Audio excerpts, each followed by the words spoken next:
बऱ्याच लोकांना जेवण झालं की नाही सुपारी किंवा बडीशोप खाण्याची सवय असते बघा. तर आमच्या घरामध्ये बडीशोप किंवा सुपारी आणत नाही, आम्ही अजिबात खात नाही.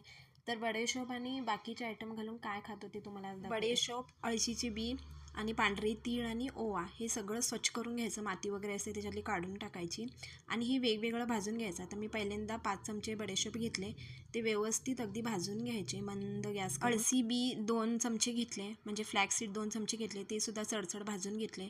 पांढरे तीळ मी 2 चमचे घेतले, ते पण तसेच भाजून घेतले. ओवा पण तसाच भाजून घेतले. सर्व भाजताना मंद गॅस करून भाजून घ्यायचं आणि एकत्र करून थंड करून घ्यायचं आणि मिक्सरच्या भांड्यामध्ये असं दरदरीत वाटून घ्यायचं. आता ओवा पण मी इथं 2च चमचे घेतलेला आहे, मी जास्त ओवा घातले नाही, तर तोंडात टाकलं की नाही जीभ भाजल्यासारखी होते. आता हे दरदरीत वाटून झालं की नाही हवा पण डब्यामध्ये डायनिंग टेबलवरती ठेवून द्यायचं, म्हणजे जेवण करून झालं की नाही अर्धा चमचा खाऊ शकतो.